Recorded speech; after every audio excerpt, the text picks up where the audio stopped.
तो फ्रेंड्स, स्वागत है आप सभी का हमारे YouTube channel exam 2.0 study channel पर। आज के इस वीडियो में हम लोग भारतीय इतिहास का छठा टॉपिक गुप्त काल का पार्ट 2 हम लोग कवर करने वाले हैं। और पार्ट 1 का वीडियोस मैंने बना करके रख दिया है, अगर आपने उसे नहीं देखा है तो जाकर के उसे देख सकते हैं। तो चलिए हम लोग इस वीडियो को स्टार्ट करते हैं। और आज के इस वीडियो में हम लोग 43 से लेकर के 94 तक के जितने भी MCQ क्वेश्चंस दिए गए हैं गुप्त काल के, वो हम लोग यहाँ पर कवर करने वाले हैं। तो चलिए स्टार्ट करते हैं। तो आज का पहला प्रश्न यहाँ पर दिया गया है, 43 नंबर की नगरों का क्रमिक पतन किस काल की एक महत्वपूर्ण विशेषता थी? तो इसका करेक्ट आंसर हो जाएगा गुप्त काल की। उसके बाद अगला दिया गया 44 नंबर, किस वंश के शासकों ने मंदिरों एवं ब्राह्मणों को सबसे अधिक ग्राम अनुदान में दिया था? तो इसका करेक्ट आंसर हो जाएगा गुप्त वंश ने।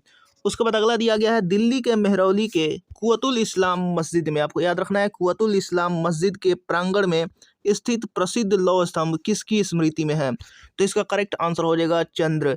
उसके बाद अगला दिया गया है, कालिदास द्वारा रचित मालविकाग्निमित्र, आपको याद रखना है कि कालिदास द्वारा रचित की गई है मालविकाग्निमित्र नाटक का नायक कौन था? आपको बताना है कि नायक कौन था। तो इसका करेक्ट आंसर हो जाएगा ऑप्शन नंबर सी, अग्निमित्र।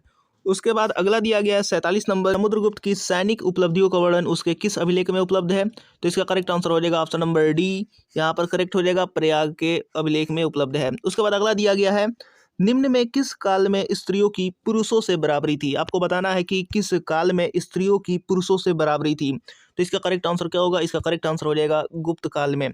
उसके बाद अगला दिया गया है कि कौन सा राजवंश हूणों के आक्रमण से अत्यंत विचलित हुआ है? आपको बताना है कि कौन सा राजवंश, ये राजवंश बताना है। तो इसका करेक्ट आंसर क्या हो जाएगा? इसका करेक्ट आंसर हो जाएगा गुप्त राजवंश। उसके बाद अगला दिया गया है कि निम्नलिखित में कौन सा नाटक कालिदास ने नहीं लिखा था? आपको याद रखना है, इसमें बताना है कि कौन सा नाटक जो है वो कालिदास ने नहीं लिखा है। तो इसका करेक्ट आंसर हो जाएगा जानकी हरण। जानकी हरण कालिदास ने नहीं लिखा था, बाकी सभी अभिज्ञान शकुंतलम, विक्रमोर्वशीयम और मालविका अग्निमित्र, ये सभी के सभी नाटक जो हैं वो कालिदास के लिखे गए हैं। उसके बाद अगला दिया गया है 51 नंबर की, अजंता गुफाओं के सरीखी जैसी गुफाएं मध्य प्रदेश में कहाँ हैं? तो आपको बताना है कि मध्य प्रदेश में कहाँ है अजंता गुफाओं की जैसी गुफाएं जो हैं वो मध्य प्रदेश में कहाँ है? तो इसका करेक्ट आंसर हो जाएगा बागधार में है। उसके बाद अगला दिया गया है, गुप्त वंश अवधि में शासन किया, आपको बताना है कि किस अवधि से लेकर के किस अवधि तक यहाँ पर शासन किया है। तो इसका करेक्ट आंसर क्या होगा? इसका करेक्ट आंसर हो जाएगा ऑप्शन नंबर ए, 319 से लेकर के 500 ईस्वी तक। उसके बाद अगला दिया गया है, बाल विवाह की प्रथा आरंभ हुई, तो आपको बताना है कि किस काल में हुई है बाल विवाह की प्रथा का आरंभ। तो इसका करेक्ट आंसर क्या होगा? इसका करेक्ट आंसर हो जाएगा ऑप्शन नंबर सी, 53 का क्या हो जाएगा? यहाँ पर सी करेक्ट हो जाएगा। उसके बाद अगला दिया गया है 54 नंबर, सोने के सर्वाधिक सिक्के किस काल में जारी किए गए? तो आपको बताना है कि सोने के सर्वाधिक सिक्के किस काल में जारी किए गए हैं। तो इसका करेक्ट आंसर हो जाएगा ऑप्शन नंबर बी, गुप्त काल में जारी किए गए हैं। उसके बाद अगला दिया गया है 55 नंबर, यूरोपीय भाषा में अनुदित या फिर अनुवादित प्रथम भारतीय ग्रंथ कौन सा है? तो इसका करेक्ट आंसर क्या हो जाएगा? इसका करेक्ट आंसर हो जाएगा Abhigyan Shakuntalam, option number B correct हो जाएगा। तो दोस्तों, ये वीडियो को पसंद आ रहा है तो इसको लाइक कर दीजिए, और चैनल पर नया है तो चैनल को सब्सक्राइब करना भी मत भूलिएगा, और इसको खूब से खूब शेयर कीजिए। इसके बाद अगला प्रश्न दिया गया 56 नंबर की, सती प्रथा का पहला उल्लेख कहाँ से मिलता है? तो इसका करेक्ट आंसर आपको बताना है। इसका करेक्ट आंसर हो जाएगा ऑप्शन नंबर सी, एरण अभिलेख से मिलता है। उसके बाद अगला दिया गया 57 नंबर की, गुप्त वंश के निम्नलिखित शासकों को क्रम से लगाइए, आपको बताना है कि इसमें से कौन सा क्रम सही है। तो इसका करेक्ट आंसर क्या हो जाएगा? इसका करेक्ट आंसर हो जाएगा 1 2 3 4 5, यानी गुप्त पहले चंद्रगुप्त, फिर समुद्रगुप्त, फिर उसके बाद चंद्रगुप्त द्वितीय, फिर उसके बाद कुमारगुप्त, फिर उसके बाद स्कंदगुप्त। उसके बाद अगला दिया गया है यहाँ पर, गुप्तकालीन सिक्कों का सबसे बड़ा ढेर कहाँ से प्राप्त हुआ है? ये आपको बताना है। तो इसका करेक्ट आंसर क्या होगा? इसका करेक्ट आंसर हो जाएगा बयाना, भरतपुर से हमको मिला है, यानी प्राप्त हुआ है गुप्तकालीन सिक्कों का सबसे बड़ा ढेर। इसके बाद अगला प्रश्न दिया गया 59 नंबर की, किस गुप्त शासक को नालंदा विश्वविद्यालय का संस्थापक माना जाता है? तो इसका करेक्ट आंसर हो जाएगा कुमारगुप्त प्रथम को माना जाता है। उसके बाद अगला दिया गया, कथन ए दिया गया और कारण आर दी गई है, यहाँ पर आपको बताना है। तो प्राचीन भारत में सामंती व्यवस्था यानी फ्यूडल सिस्टम का अभ्युदय सैनिक अभियानों में देखा जा सकता है, और यहाँ पर आर दिया गया है, गुप्त काल में सामंती व्यवस्था का पर्याप्त विस्तार हुआ था। ये आपको बताना है इसमें से कि ऑप्शन नंबर यहाँ पर ए दिया गया है कि ए और आर दोनों सही हैं, तथा आर ए की सही व्याख्या करता है। ऑप्शन नंबर बी दिया गया है कि ए और आर दोनों सही हैं, किंतु आर ए का सही व्याख्या नहीं करता है। और यहाँ पर कथन ए दिया गया है सही है किंतु आर गलत है, यहाँ पर दिया गया है ए गलत है किंतु आर सही है। आपको इसमें से बताना है कौन सा करेक्ट होगा। तो इसका करेक्ट आंसर क्या हो जाएगा? इसका करेक्ट आंसर हो जाएगा ऑप्शन नंबर बी, यानी ए और आर दोनों सही है, किंतु आर ए का सही व्याख्या नहीं करता है। उसके बाद अगला देखते हैं यहाँ पर 61 नंबर, गुप्त काल में उत्तर भारतीय व्यापार निम्नलिखित किस एक पत्तन से संचालित होता था? तो आपको बताना है कि किस एक पत्तन से संचालित होता था गुप्त काल में उत्तर भारतीय व्यापार। तो इसका करेक्ट आंसर क्या होगा? इसका करेक्ट आंसर हो जाएगा ताम्रलिप्ति। उसके बाद अगला दिया गया है 62 नंबर की, गुप्त शासकों द्वारा जारी किए गए चांदी के सिक्के कहलाते थे। तो आपको बताना है कि चांदी के सिक्के को क्या कहा जाता था गुप्त शासकों द्वारा जो जारी किए गए थे। तो इसका करेक्ट आंसर हो जाएगा ऑप्शन नंबर ए, रूपक कहलाते थे। उसके बाद अगला दिया गया यहाँ पर 63 नंबर, 62 का यहाँ पर ऑप्शन नंबर ए करेक्ट हो जाएगा। 63 नंबर दिया गया है, सूची 1 और सूची 2 को सुमेलित कीजिए और सूचियों के नीचे दिए गए कुट का प्रयोग करते हुए सही उत्तर का चयन कीजिए। तो यहाँ पर मैं आपको बता दे रहा हूँ कौन सा करेक्ट हो जाएगा। यहाँ पर पहले मिला लेते हैं हम लोग। विशाखा दत्त का हो जाएगा यहाँ पर नाटक, और वाहरा मिहिर का हो जाएगा खगोलीय विज्ञान, और चरक का चिकित्सा, और ब्रह्मगुप्त का यहाँ पर गणित हो जाएगा। तो ऑप्शन नंबर यहाँ पर कौन सा करेक्ट होगा? 2 3 1 4, ऑप्शन नंबर सी करेक्ट हो जाएगा। उसके बाद अगला प्रश्न यहाँ पर दिया गया 64 नंबर की, चंद्रगुप्त द्वितीय के काल में विद्या कला साहित्य का महान केंद्र कौन सा था? ये आपको बताना है कि विद्या कला व साहित्य का महान केंद्र कौन सा था चंद्रगुप्त द्वितीय के काल में। तो इसका करेक्ट आंसर हो जाएगा ऑप्शन नंबर सी, उज्जैन। उसके बाद अगला दिया गया 65 नंबर, कालिदास की किस कृति की गिनती विश्व की 100 प्रसिद्ध साहित्यिक कृतियों में होता है? तो इसका करेक्ट आंसर हो जाएगा अभिज्ञान शाकुंतलम। उसके बाद अगला दिया गया, वर्तमान गणित में दशमलव प्रणाली आविष्कार का श्रेय निम्न में से किस युग को है? तो इसका करेक्ट आंसर आपको बताना है। तो इसका करेक्ट आंसर हो जाएगा ऑप्शन नंबर बी करेक्ट हो जाएगा, गुप्त युग। गुप्त युग में है। उसके बाद अगला दिया गया है, निम्न में से कौन सा गुप्त वंश के पतन का कारण नहीं था? आपको बताना है कारण नहीं था, यानी गुप्त वंश के पतन का कारण नहीं था, ये आपको बताना है। तो इसका करेक्ट आंसर मैं आपको बता दे रहा हूँ। इसका करेक्ट आंसर हो जाएगा सत्ता के नियंत्रण के लिए आंतरिक कलह, ये कारण नहीं था। उसके बाद अगला दिया गया है 68 नंबर, निम्नलिखित में किस गुप्त शासक ने अपने सिक्कों पर अपने को वीणा बजाते हुए आकृति में अंकित करवाया है? तो ऑप्शन दिया गया है, इसमें से आपको करेक्ट आंसर बताना है। तो इसका करेक्ट आंसर हो जाएगा समुद्रगुप्त ने अपने आप को वीणा बजाते हुए आकृति में अंकित करवाया है। उसके बाद अगला दिया गया है 69 नंबर, वह प्रथम भारतीय विद्वान कौन था जिसने गणित को एक पृथक विषय के रूप में स्थापित किया है? तो इसका करेक्ट आंसर हो जाएगा ऑप्शन नंबर ए, आर्यभट्ट। उसके बाद अगला दिया गया है, गुप्तकालीन पुस्तक नवनीत कम का संबंध है, आपको बताना है कि किससे संबंध है।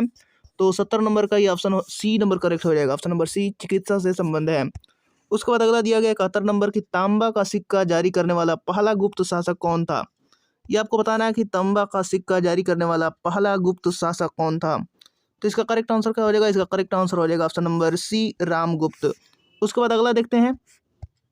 इसके बाद अगला दिया गया है 72 नंबर, सुमेलित कीजिए। यहाँ पर भी मिलान करना है, यहाँ पर शासक दिया गया है, यहाँ पर अभिलेख दिया गया है। तो इसका करेक्ट आंसर मैं आपको बता दे रहा हूँ, समुद्रगुप्त प्रयाग प्रशस्ति अभिलेख, और चंद्रगुप्त द्वितीय का मेहरौली लौह स्तंभ लेख, स्कंदगुप्त का यहाँ पर हो जाएगा भीतरी स्तंभ लेख, और बुद्धगुप्त का हो जाएगा पहाड़पुर ताम्रपात, यानी 1 2 3 4 करेक्ट हो जाएगा। तो ऑप्शन नंबर यहाँ पर क्या करेक्ट होगा?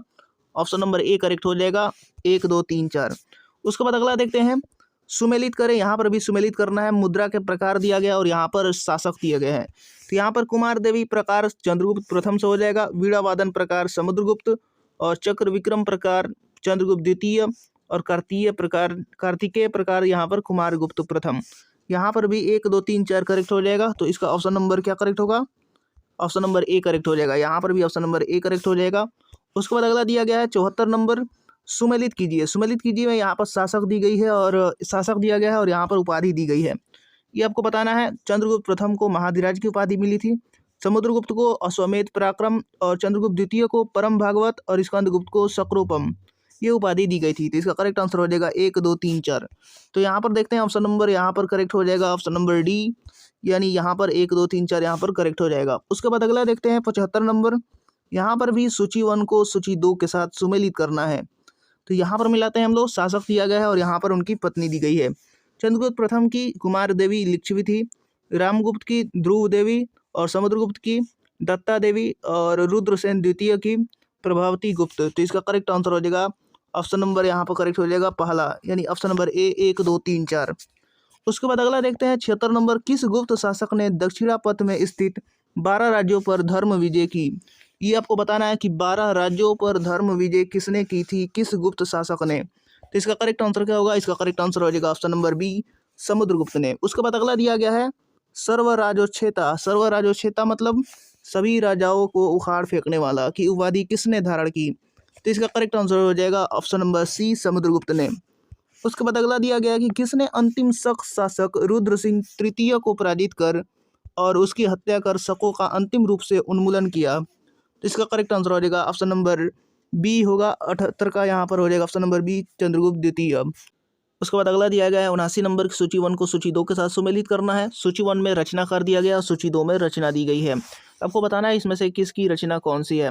तो आर्यभट्ट की यहाँ पर आर्यभट्टीय है, धन्वंतरि की नवनीतकम है और ब्रह्मगुप्त का ब्रह्म सिद्धांत है और बारहवें का पंच सिद्धांतक है। तो इसका करेक्ट आंसर हो जाएगा 1, 2, 3, 4। तो ऑप्शन नंबर यहाँ पर देखते हैं कौन सा करेक्ट होगा। तो इसका ऑप्शन नंबर यहाँ पर करेक्ट हो जाएगा 1, 2, 3, 4, ऑप्शन नंबर ए करेक्ट हो जाएगा। इसके बाद अगला प्रश्न दिया गया 80 नंबर की सुदर्शन झील जिसका निर्माण चंद्रगुप्त मौर्य के सौराष्ट्र प्रांत के गवर्नर पुष्यगुप्त ने करवाया था तथा जिसकी मरम्मत पहली बार शक शासक रुद्रदमन ने करवाई थी कि दूसरी बार मरम्मत किसने करवाई, यानी कुल मिलाकर के सुदर्शन झील का दूसरी बार मरम्मत किसने करवाया था, ये आपको बताना है। तो इसका करेक्ट आंसर हो जाएगा ऑप्शन नंबर बी, यानी स्कंदगुप्त ने करवाया था। उसके बाद अगला दिया गया सुमेलित कीजिए। यहाँ पर प्रशासकीय विभाजन दिया गया है और यहाँ पर प्रशासक दिए गए हैं। तो इसका करेक्ट आंसर आपको बताना है। तो इसका करेक्ट आंसर क्या हो जाएगा? भुक्ति यानी प्रांत उपरिक, ऑप्शन नंबर ए करेक्ट होगा। विषय यानी जिला, विपयपति और नगर नगरपति और ग्राम का ग्रामिक, यहाँ पर दिया गया है प्रशासक। तो इसका करेक्ट आंसर हो जाएगा ऑप्शन नंबर ए, यानी 1, 2, 3, 4। उसके बाद अगला दिया गया है 82 नंबर, देखते हैं कौन सुमेलित नहीं है। यहाँ पर आपको बताना है कि कौन इसमें से सुमेलित नहीं है। तो इसका करेक्ट आंसर मैं आपको बता दे रहा हूँ, ऑप्शन नंबर यहाँ पर डी करेक्ट हो जाएगा, यानी महाश्वपति को गज सेना का अध्यक्ष नहीं कहा जाता, ये सुमेलित नहीं है। उसके बाद अगला देखते हैं, सुमेलित कीजिए। सूची 1 और सूची 2 दिया गया है। क्षेत्र भूमि, कृषि योग्य भूमि, यहाँ पर क्या हो जाएगा? क्षेत्र भूमि को क्या कहा जाता है? कृषि योग्य भूमि, वास्तु भूमि, निवास योग्य भूमि और अपराहत भूमि, जंगली भूमि और खील भूमि को कृषि के लिए अनुपयुक्त भूमि, यानी ऑप्शन नंबर यहाँ पर क्या करेक्ट हो जाएगा? यहाँ पर 1, 2, 3, 4, यानी ऑप्शन नंबर ए करेक्ट हो जाएगा।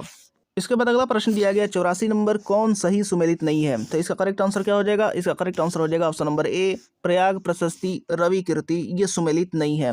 उसके बाद अगला दिया गया है 85 नंबर, कौन सही सुमेलित नहीं है। यहाँ पर भी कौन सा बताना है कि सही सुमेलित नहीं है। तो इसका करेक्ट आंसर हो जाएगा option number D, Bhartrihari Meghadutam, ये करेक्ट नहीं है। उसके बाद अगला प्रश्न है 86 नंबर, सूची 1 को सूची 2 के साथ सुमेलित करना है। सूची 1 में यहाँ पर दिया गया, आप लोग देख सकते हैं। तो इसको चलिए हम लोग मिला लेते हैं। श्रेष्ठी का हो जाएगा साहूकार, सार्थवा व्यापारी, कुलिक शिल्पी कारीगर और कायस्थ को लेखक। तो इसका करेक्ट आंसर क्या हो जाएगा? 1, 2, 3, 4। तो ऑप्शन नंबर यहाँ पर ए करेक्ट हो जाएगा, 1, 2, 3, 4। उसके बाद अगला देखते हैं। अगला प्रश्न दिया गया 87 नंबर की मिहिर कुल का संबंध किससे था। तो इसका करेक्ट आंसर हो जाएगा ऑप्शन नंबर बी, हूणों से था। उसके बाद अगला दिया गया कन्नौज को सर्वप्रथम महत्ता प्रदान करने वाला था। आपको बताना है कि कन्नौज को सर्वप्रथम महत्ता प्रदान करने वाले थे, कौन थे। तो इसका करेक्ट आंसर हो जाएगा ऑप्शन नंबर सी, मौखरी। उसके बाद अगला दिया गया है गुप्त राजा जिसने विक्रमादित्य की पदवी ग्रहण की थी। तो आपको बताना है कि गुप्त राजा जिसने विक्रमादित्य की पदवी ग्रहण की थी वो कौन था। तो इसका करेक्ट आंसर हो जाएगा ऑप्शन नंबर सी, चंद्रगुप्त द्वितीय। उसके बाद अगला दिया गया कुतुब मीनार के निकट स्थित लौह स्तंभ वैज्ञानिकों का ध्यान क्यों खींच रहा है। तो इसका करेक्ट आंसर आपको बताना है। तो इसका करेक्ट आंसर हो जाएगा ऑप्शन नंबर डी, उसकी जंग रोधकता के कारण। उसके बाद अगला प्रश्न यहाँ पर दिया गया 91 नंबर की प्राचीन भारत में गुप्त काल से संबंधित गुफा चित्रांकन के केवल 2 उदाहरण उपलब्ध हैं। इनमें से एक अजंता की गुफाओं में किया गया चित्रांकन है। गुप्त काल के चित्रांकन का दूसरा अवशिष्ट उदाहरण किस स्थान पर उपलब्ध है, ये आपको बताना है। तो इसका करेक्ट आंसर क्या हो जाएगा? इसका करेक्ट आंसर हो जाएगा ऑप्शन नंबर ए, बाघ गुफाओं में स्थित है। उसके बाद अगला दिया गया है पुनर्वर्धन भुक्ति यानी प्रांत अवस्थित है, या कहाँ पर इस अवस्थित है ये आपको बताना है। तो इसका करेक्ट आंसर हो जाएगा ऑप्शन नंबर ए करेक्ट हो जाएगा, उत्तर बंगाल में। उसके बाद अगला दिया गया है 93 नंबर, परम भागवत उपाधि धारण करने वाला प्रथम गुप्त शासक था। आपको बताना है कि कौन शासक था जिसने परम भागवत की उपाधि धारण की थी। तो इसका करेक्ट आंसर हो जाएगा ऑप्शन नंबर बी, यानी समुद्रगुप्त ने। तो इसके बाद अगला प्रश्न दिया गया और इस वीडियो का लास्ट प्रश्न है 94 नंबर की रेशम बुनकरों की श्रेणी की जानकारी निम्नलिखित किस शिलालेख में मिलती है। तो इसका करेक्ट आंसर हो जाएगा दसपुर शिलालेख, दसपुर शिलालेख में मिलती है। तो दोस्तों उम्मीद करता हूँ कि वीडियो आपको पसंद आया होगा और अभी तक इस चैनल को सब्सक्राइब नहीं किया है तो चैनल को सब्सक्राइब कर लीजिए और साथ में बेल आइकन बटन भी दबा दीजिएगा ताकि हमारा एक भी वीडियो का नोटिफिकेशन आपसे मिस ना हो सके, और इसको खूब से खूब शेयर करते रहिए। तो मिलते हैं अगले वीडियोज़ में।